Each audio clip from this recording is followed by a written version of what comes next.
Halo guys, welcome to Mustika Rian Channel. Jangan lupa like, comment, and subscribe ya. Teman-teman bidan yang sangat saya cintai dan saya sangat banggakan. Pertama-tama marilah kita panjatkan puji syukur atas kehadirat Allah Subhanahu wa taala, karena dengan rahmat dan ridhonya kita bisa berkumpul di dalam ruangan yang sederhana ini.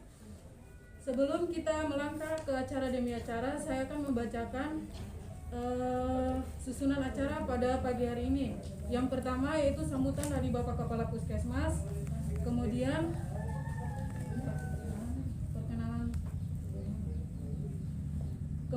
perkenalan nama dari ibu hamil, di mana ibu hamil akan memperkenalkan dirinya dengan menyebut nama, umur, serta usia kehamilannya. Kemudian yang ketiga ada pembacaan materi. Terus yang keempat ada sesi tanya jawab, dan yang kelima penutup. Kita melangkah ke acara yang pertama yaitu sambutan dari Bapak Kepala Puskesmas. Kepada Bapak waktu dan tempat dipersilakan. Terima kasih moderator. Sebelumnya assalamualaikum warahmatullahi wabarakatuh. Waalaikumsalam warahmatullahi wabarakatuh. Yang saya hormati Bapak Kepala Desa Medan Pulau Barat, yang saya hormati Bapak Kepala Desa Medan Pulau Tengah atau dalam hal ini diwakili oleh Sekdes, ibu-ibu hamil dari 3 desa yang saya banggakan dan saya cintai, bidan koordinator beserta teman-teman bidan yang melakukan kegiatan pada pagi hari ini. Jadi ini adalah terkumpul sama nih pada polo, maksudnya ibu hamil nih dari semua desa nih. Ada yang belum nih? Ada nggak? Ada saja ya. Terus yang laki laki tidak dikesertakan nih? Iya, coba. Oh, oke. Tolong bicara bisa-bisa saja ya. Iya. Supaya kurang senang sama senang gitu, ya. Iya. Berbicara mengenai kelas ibu hamil ini adalah sudah sering dilakukan oleh Puskesmas Madepolo, ya. Mungkin di antara ibu-ibu ini yang sebelumnya kemarin-kemarin itu pada saat hamil ada ya yang sudah pernah, maksudnya yang sudah pernah mengikuti kelas ibu hamil lagi? Ada toh? Yang lalu terada. Yang hamil yang sebelumnya tuh ada kan? Ya. Kalau kita bicara kelas ibu hamil, sebenarnya itu pembelajaran bagaimana ibu dari mulai hamil sampai melahirkan. Toh? Pada intinya adalah nanti disampaikan oleh bidan koordinator terkait dengan teknisnya, tetapi bagaimana ketika orang hamil, toh, untuk menjaga orang kehamilan dari pertama sampai akhir sampai proses persalinan. Kenapa memang harus ini diingatkan terus menerus? Karena memang kadang-kadang, toh, yang sesuai dengan orang laporan itu diharapkan ibu-ibu ini semua yang ada ini harus memang melahirkan di puskesmas, itu intinya begitu. Tetapi secara mendalam adalah bagaimana nanti disampaikan, intinya adalah oleh bidan koordinator. Harapan kita dari puskesmas, dari pembelajaran ini, setelah mendapat materi dari sini ataupun penyampaian dari bidan-bidan yang ada di sini, kedepannya setelah proses melahirkan tuh segera untuk ke puskesmas, karena masih ada 1-2 yang memang tak mau pergi melahirkan di puskesmas.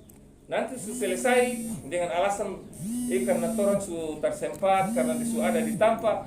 Yang namanya proses kelahiran tentunya sebelumnya kan tak mungkin langsung gitu. Sebelumnya kan pasti ada rasa perut sakit, tuh rasa pokoknya mau menuju lah begitu, kadang-kadang ada tanda dan sebagainya. Tak mungkin tiba-tiba langsung kita langsung semua melahirkan di tampak itu. Ada prosesnya di situ.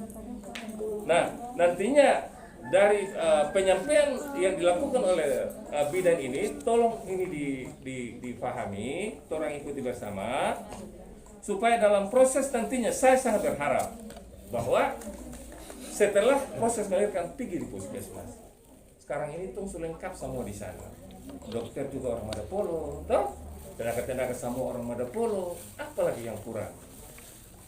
Jadi pada prinsipnya itu saja. Kalau saya dari pimpinan puskesmas itu secara manajemen, saya berharap yang ada semua ini pada proses melahirkan nanti jangan lupa. Ini sudah dapat kelas ibu hamil, tetapi setelah proses melahirkan yang jadi persoalan ini adalah itong barang ini 10 susaki kontar sempat sudah panggil. Artinya datang kemari yang terjadi adalah ketika bidan datang sepotong tali pusat sudah dan sebagainya. Nah ini kenapa harus di rumah sakit ibu-ibu sekalian? Karena di rumah sakit itu segala sesuatu lengkap. Kalau ibu insya Allah mudah-mudahan melahirkan semua lancar-lancar.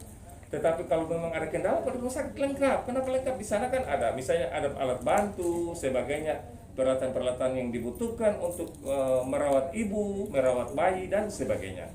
Nah untuk itulah dari pertemuan kali ini saya sangat berharap sekali. Marilah kita semua kasih tahu orang mbak saudara, kasih tahu terutama laki-laki. Terus mau mantu bapak mantu bahwa kalau tong mau melahirkan tuh tong sudah bisa lagi di rumah. Karena apa? Proses melahirkan sebaiknya tong ke puskesmas. Karena begini, ketika pemeriksaan di antara orang kita nggak harap semua nih bahwa orang ini hamil baik-baik saja. Cuman kadang-kadang ini kan ketika pemeriksaan kadang-kadang kan tar semua normal toh.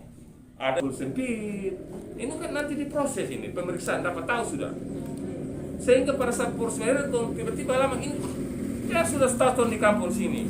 Dulu tuh kalau kalau tuh terlambat melahirkan tuh pokoknya air dari ujung pukul ujung kita tahu sudah ini. Misalnya tugas di sini sampai semua pasien ini kita sudah tahu tuh dulu tuh. Dulu kalau ada bidan itu tuh mungkin di pemamang itu materisme semua itu. Coba mau ditanya di orang tua dulu. Itu pada saat itu. Tapi sekarang sudah tidak bisa lagi. Karena kita sudah melalui di puskesmas itu sudah ada bagian-bagian. Bidan pada 10 orang banyak sekali, kurang lebih 20 orang kalau tidak salah ya bidan koordinator. Ada kurang lebih 20 orang. Dokter sekarang lagi juga orang Madapolo. Tidak perlu kita ragu. Apa yang kita lakukan itu sesuai dengan SOP ataupun prosedur yang ada. Jadi melalui pertemuan pada hari ini saya tidak berbicara banyak. Cuma harapan saya bahwa di dalam proses nanti setelah proses melahirkan ketika pemeriksaan sudah dapat tahu, oh ibu ini DP taksiran persalinan sekian, kan sudah dapat tahu sudah. Misalnya 1 bulan sebelum melahirkan taksiran persalinan misalnya katakanlah tanggal 10 bulan 10 itu artinya proses itu kadang-kadang ada yang terlewati ya, itu kadang-kadang, tapi biasanya dia maju ke muka. Jadi nanti tolong disimak baik-baik, ambil simak oleh bidan koordinator dengan harapan bahwa nantinya ini semua ini terhadap muka-muka ini semua setelah melahirkan, mari tolong pergi di rumah sakit untuk bagaimana supaya dalam proses persalinan itu bisa berjalan dengan aman, lancar dan selamat. Itu insya Allah begitu ya, ibu-ibu harapan saya. Mungkin itu saja penyampaian dari saya. Nanti secara teknis yang lebih mendalam itu nanti disampaikan oleh bidan koordinator. Ya, untuk itu lebih dan kurang saya mohon maaf. Wabillahi taufiq wal hidayah. Wassalamualaikum warahmatullahi wabarakatuh. Waalaikumsalam. Terima kasih. Itulah sambutan dari Bapak Kepala Puskesmas. Semoga menjadi acuan buat ibu-ibu hamil untuk menghadapi kehamilan dan persalinan nanti. Kemudian kita melangkah ke acara yang selanjutnya yaitu perkenalan diri. Di mana ibu-ibu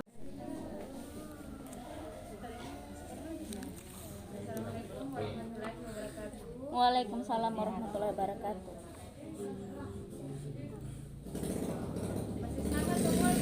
Masih.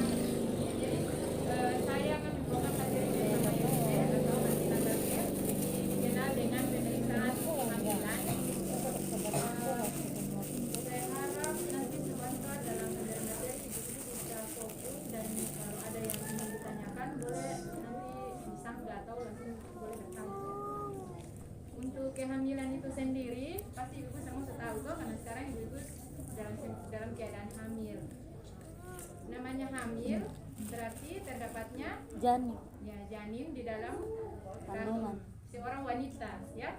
Terdapatnya janin, plasenta, ketuban di dalam rahim seorang wanita. Itu yang dinamakan hamil. Nah, untuk tahu apa kalau misalnya masih umur kehamilannya misalnya 1 bulan 2 bulan kan dia kan masih bingung ya untuk menentukan hamil kah terada, begitu hamil kah terada. Jadi untuk menentukan hamil lebih ditekankan pada hari pertama, hari terakhirnya. Jadi kalau misalnya ibu-ibu kan semua kalau pasti hamil pasti haid, sebelum hamil kan haid kan haid. Jadi kalau terlambat haid berarti di situ ada timbul kecurigaan kalau oh mungkin mengarah ke kehamilan. Nah kalau kemarin-kemarin kita hamil ibu hamil itu kita periksa 4 kali dalam masa kehamilan. 3 bulan pertama 1 kali, 3 bulannya keduanya 1 kali, 3 bulan dan 3 bulan ketiganya 2 kali. Kalau sekarang sudah aturan baru, sudah teori baru lagi, ibu hamil wajib diperiksa sebanyak 6 kali. Jadi 3 bulan pertamanya harus 2 kali, 3 bulan keduanya 1 kali, dan 3 bulan ketiganya 3 kali. Nah, jadi untuk ibu hamil mendapat pemeriksaan lengkap 6 kali dalam kehamilan itu, ibu hamil harus dalam 1 bulan, 2 bulan, 3 bulan itu hamil 1 bulan, 2 bulan, 3 bulan, ibu hamil harus memeriksakan kehamilannya sebanyak 2 kali. Itu baru ibu hamil bisa dikatakan mendapat pemeriksaan lengkap. Jadi misalnya kalau misalnya ibu, jadi harus ibu sendiri harus peduli terhadap kehamilan. Misalnya kalau terlambat haid, langsung kunjungi bidan atau datang ke puskesmas atau datang ke masing-masing posyandu, datang periksa kehamilan. Kalau misalnya terlambat haid sampai 2 bulan baru terhadap apa sampai 3 bulan baru mau datang periksa, berarti itu ibu periksanya tapi pemeriksaan kehamilannya tidak lengkap. Karena kalau mau dapat pemeriksaan kehamilan lengkap harus 3 bulan pertamanya harus dapat 2 kali. Jadi kalau misalnya ibu sudah dikatakan hamil, misalnya di umur kehamilannya yang 2 bulan lebih baru datang periksa. Sedangkan kita kan pemeriksaan kehamilan kan 1 bulan 1 kali kan, setiap posyandu kan diperiksa.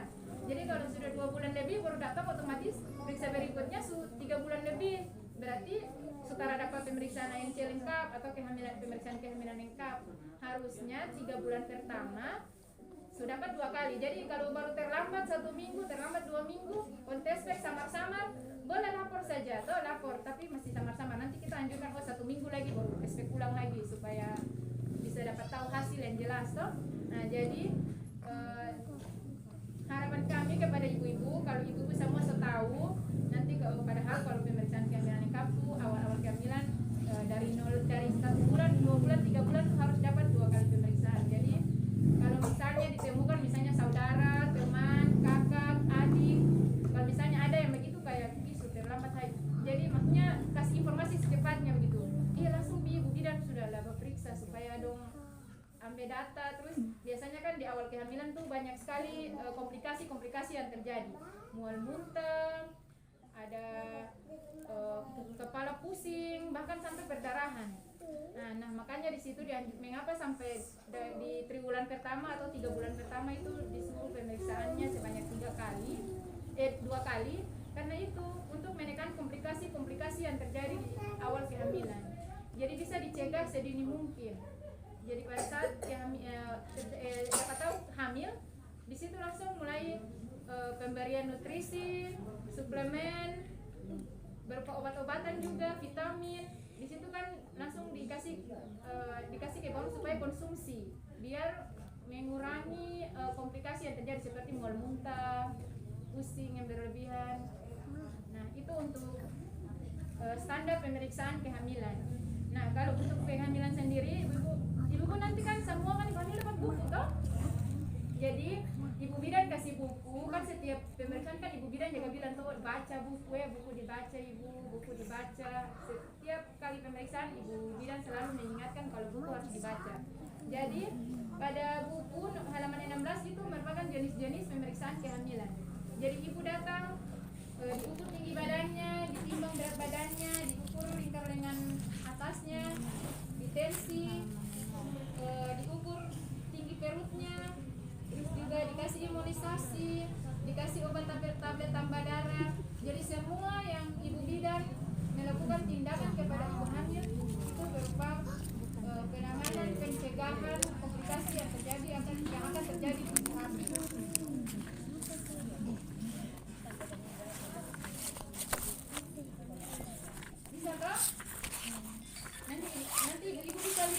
halaman buka buku halaman 16.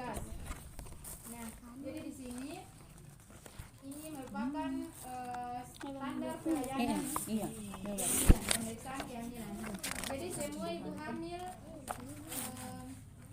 ibu hamil pasti akan diperiksa sesuai dengan apa yang ada di buku. Nah, jadi untuk ibu hamil yang dengan komplikasi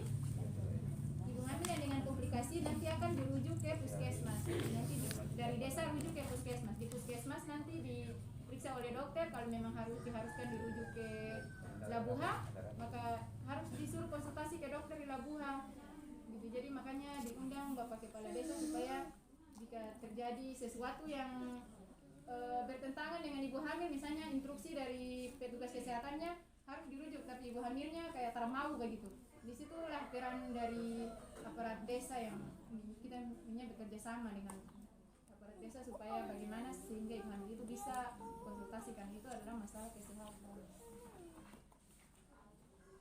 Jadi untuk kehamilan kami lebih tekankan kepada standar pemeriksaannya yang tadi 3 bulan awalnya harus dapat 2 kali. Jadi ibu-ibu kalau misalnya ada saudara, ada kakak, adik, anak, setelah tahu hamil, setelah tahu terlambat haid, langsung anjurkan sudah. Kalau boleh langsung berperiksa sudah supaya di awal kehamilannya tadi itu kita bisa dapat 2 kali pemeriksaan 3 bulan pertamanya. Karena kalau lewat sampai dengan 2 bulan, 3 bulan baru periksa, akan dia tidak memenuhi standar pemeriksaan. Dia kurang, standar pemeriksaannya kurang. Harusnya dia dapat 6 kali, dia tinggal dapat 5 atau 4 kali saja.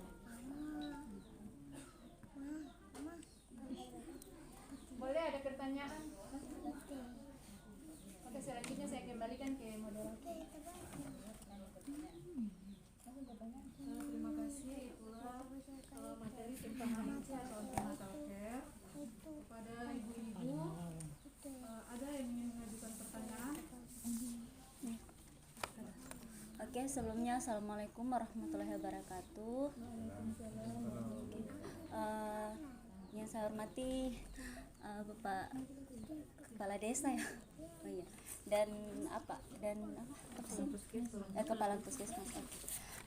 Yang ingin saya tanyakan di sini, jika pada awal kehamilan terus kita merasa ada keluar lendir cairan putih lah, tapi dia bening. Apakah itu normal atau bagaimana? Terima kasih.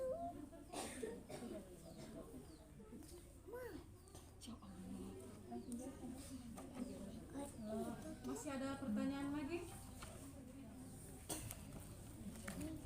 Yang hamil kedua atau yang hamil pertama lah, yang hamil baru.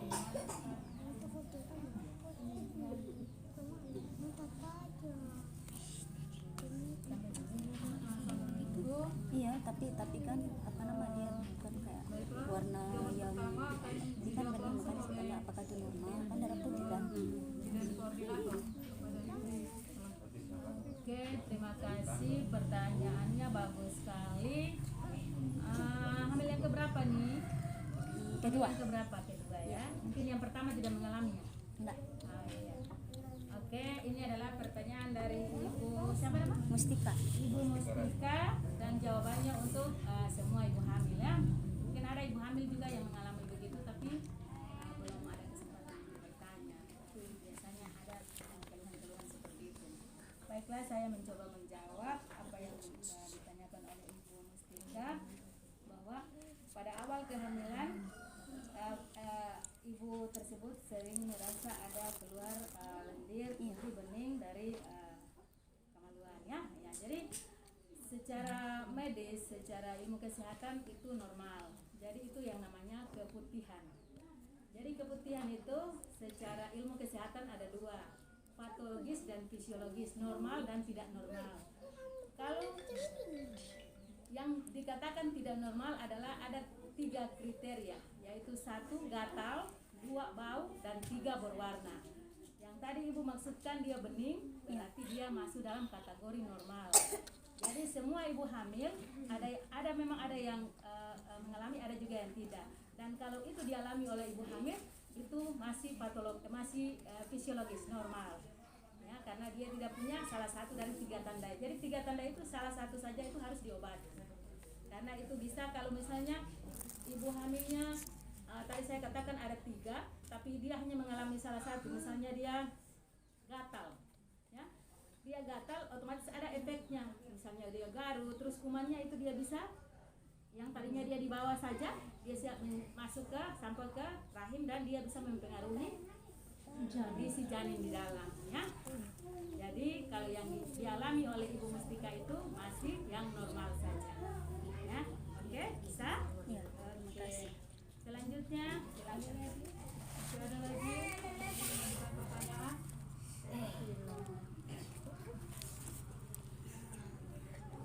Yang pemula itu biasa. Kita lanjut ke acara materi selanjutnya, yaitu materi tentang COVID.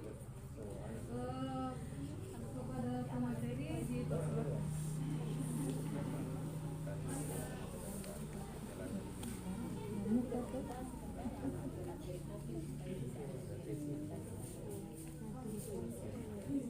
Ya, assalamualaikum warahmatullahi wabarakatuh. Waalaikumsalam warahmatullahi wabarakatuh.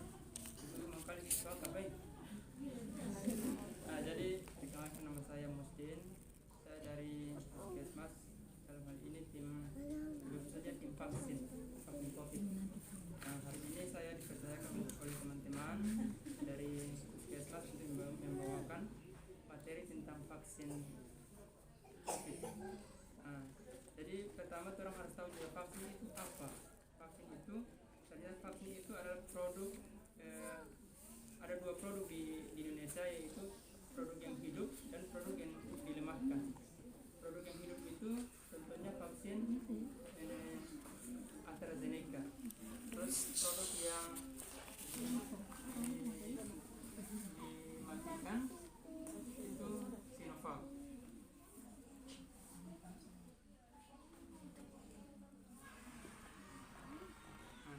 Vaksin itu apa? Vaksin itu sebenarnya obat, tapi dia itu pencegahan. Beda obat dengan pencegahan. Kalau obat itu orang yang sakit, orang kasih obat. Tapi kalau vaksin, sebelum dia sakit, orang kasih obat.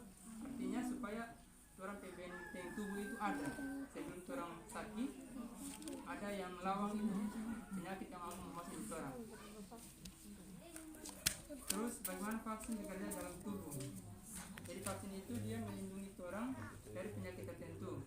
Contoh, ada ini imunisasi bayi-bayi, imunisasi DPT, itu melindungi orang dari difteri, pertus, tetanus dan lain sebagainya. Terus sama juga dengan vaksin COVID ini. Vaksin COVID ini dia melindungi orang dari penyakit COVID. Terus efek samping apa? Efek samping itu orang demam, kepala sakit, tapi itu ini terlalu berpengaruh untuk orang kesehatan. Itu efek sampingnya cuma beberapa hari. Tergantung jenis obat yang orang gunakan. Kalau obat yang semakin bagus, dia punya efek samping semakin bagus juga, dia punya ini efisifikasi untuk lawan itu kuman, lawan itu virus COVID. Jadi semakin bagus dia semakin kuat dia apa jenis vaksinnya, semakin bagus juga dia ini lawan itu penyakit.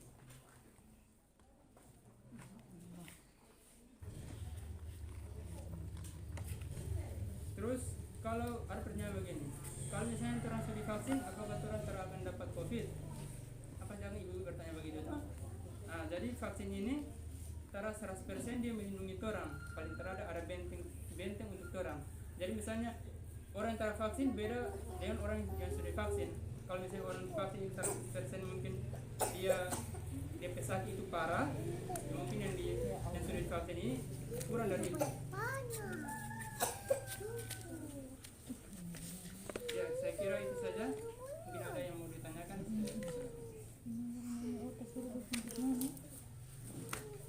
Baiklah, pembacaan materi tentang COVID.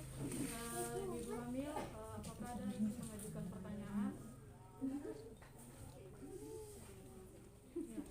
Ya. Ada tambahan sedikit dari Ibu Bidang Koordinator.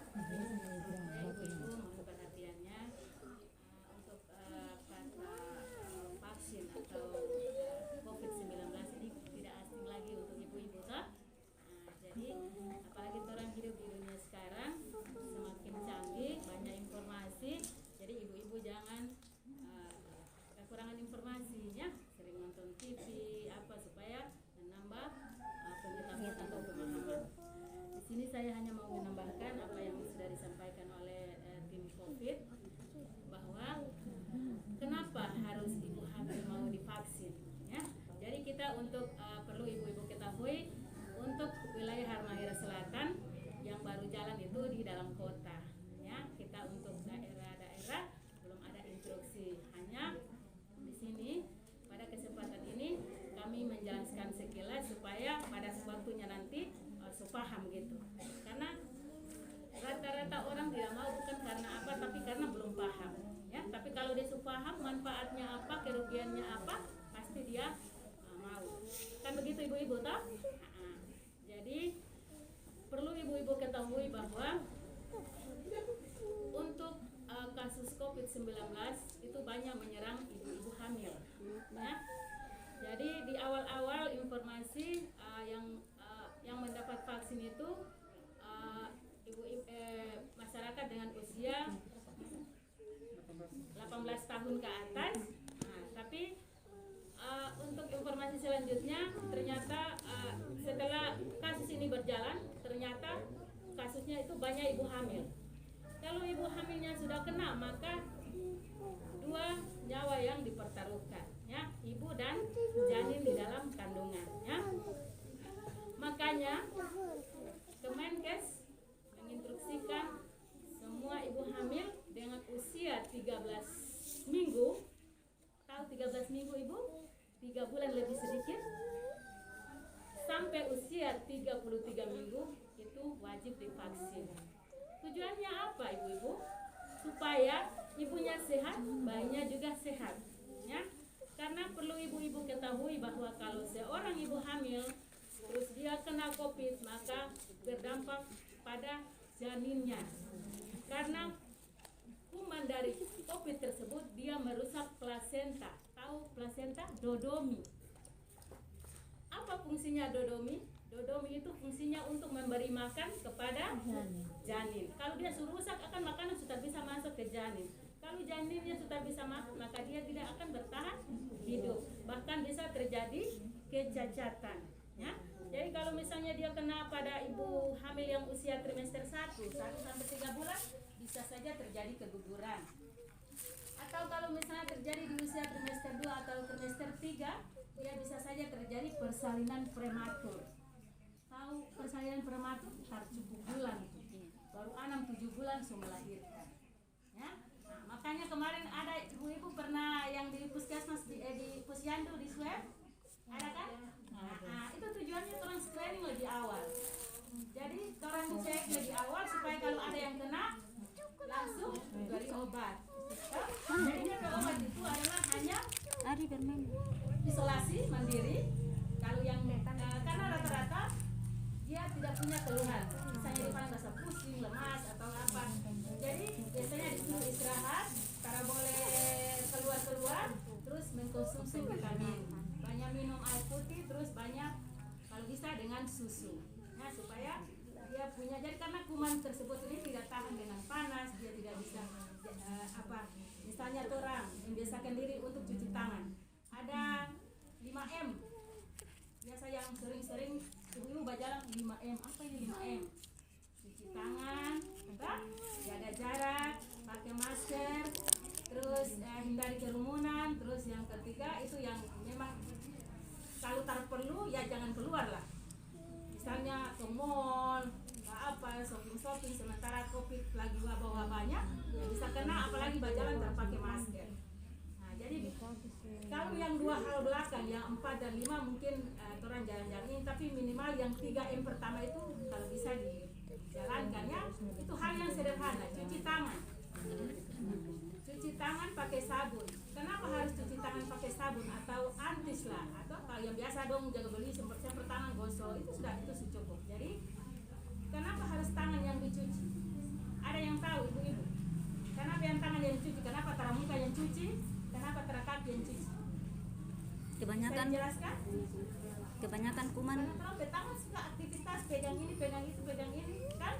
Dan telapak tangan adalah daerah manusia yang lembab. Jadi kuman itu suka menempel di sesuatu yang lengkap, yang basah-basah. Ya? Nah, makanya itu hal yang sederhana. Jadi rajin cuci tangan, pakai masker kalau keluar rumah, itu penting sudah. Dan yang paling penting lagi karena ibu-ibu hamil mengkonsumsi sesuatu yang bergizi yang bisa meningkatkan daya tahan tubuh, imun. Jangan ketika ibu hamil terus terada ikan makan nasi begitu saja. Kalau terada ikan bisa diganti dengan telur, bisa diganti dengan ikan apa yang kecil-kecil itu, mafi ya, karena itu proteinnya tinggi, protein yang tujuannya adalah meningkatkan IQ anak ya. Jadi seperti yang tadi dijelaskan oleh pemateri ANC, periksa pertama itu 2 kali itu penting. Di dalamnya itu bisa konsultasi. Kalau terada keluhan bisa konsultasi. Ibu bidan, kalau orang hamil begini tong bagusnya makan apa? Terus apa-apa saja yang harus orang hindari. Seperti itu nanti dijelaskan. Di buku tuh sudah ada semua. Kalau rajin baca, semua ada. Misalnya ibu hamil hindari kerja berat, ibu hamil hindari rokok, ibu hamil hindari yang minuman beralkohol. Semua ada di buku. Tinggal ibu-ibu baca. Terus pada saatnya ibu-ibu mau ke puskesmas, ibu-ibu bisa menanyakan yang menjadi ganjal di hati. Oh, nanti saya mau saya tanya ini dulu. Seperti itu. Jadi ibu hamil harus pintar. Pintar dalam arti bahwa dia bisa menyelesaikan dia bermasalah. Misalnya yang dia tidak tahu dia tanya. Kalau dia tanya akan dia tahu. Karena perlu ibu-ibu ketahui, bayi yang pintar lahir dari ibu yang pintar. Ya kan? Nah, pintar itu bukan pintar matematika, tapi bagaimana saya hamil, saya harus makan makanan bergizi, minum susu, doi yang di rumah jangan disimpan-simpan, karena anak itu aset yang sangat penting, berharga. Coba menilai orang terhadap anak, orang mengeluarkan doi ratusan juta untuk bikin bayi tabung. Allah sudah kasih anugerah yang begitu besar, orang syukuri dengan cara mengkonsumsi makanan yang bergizi selama hamil. Karena bukan manfaatnya meningkatkan kekebalan tubuh saja, bayinya sehat, bayinya pintar, terus apalagi meningkatkan produksi air susu selama hamil. Jadi pas habis melahirkan hari pertama, hari kedua sudah ada air susu. Tapi kalau waktu hamil makannya hanya ikan, terada sayur, makan nasi sayur, terada ikan, sayur terada, makan begitu saja, nanti hasilnya juga kurang bagus. Ya, oke, ya, itu sekedar tambahan. Jadi saya perlu ingatkan sekali lagi, ibu-ibu jangan takut untuk divaksin, karena vaksin tadi adalah mencegah, ya, mencegah ibu-ibu jangan sampai ibu-ibu sakit, karena ibu-ibu sakit bayinya akan sakit juga, janinnya akan sakit juga. Jadi supaya bayi pertumbuhannya normal maka harus dicegah sejak awal. Jadi usia kehamilan untuk vaksin itu adalah 13 minggu sampai 33 minggu. 33 minggu berarti 8 bulan lebih. Nah, itu sasarannya. Kalau lewat terbisa, kurang terbisa. Itu sasaran kami. Ya. Nah, jadi mohon nanti kasih informasi ini kepada teman, keluarga, saudara di rumah supaya orang juga paham, ya. Tadi sudah secara detail disampaikan oleh pemateri COVID bahwa sangat bagus sekali, karena kalau perbandingan antara orang yang mendapat vaksin dan tidak mendapat vaksin pasti ada beda, ya. Beda dalam kalau misalnya sakit dua-dua, yang tidak vaksin itu dia lebih berat, yang vaksin sekedarnya saja, bahkan mungkin dia terada gejala, ya. Oke, itu saja, saya kembalikan ke moderator. Terima kasih. Terima kasih. Sedikit tambahan tentang COVID dari Ibu Bidang Koordinator. Sebelum kita melangkah ke pembacaan materi yang selanjutnya, apakah masih ada pertanyaan lagi? Mungkin dari Kepala Desa Madapolo Barat atau dari Pasek Desa Madapolo Tengah. Assalamualaikum warahmatullahi wabarakatuh. Waalaikumsalam. Waalaikumsalam warahmatullahi wabarakatuh.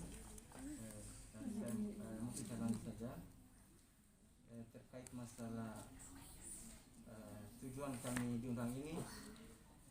Artinya mungkin masalah anggaran, artinya mungkin berkaitan dengan anggaran, karena di undangan tadi yang masuk di Desa Tengah kemarin, kebetulan terada lampiran yang terakhir ada permintaan dari seperti yang undangan dari Barat tadi, ada beberapa permintaan daripada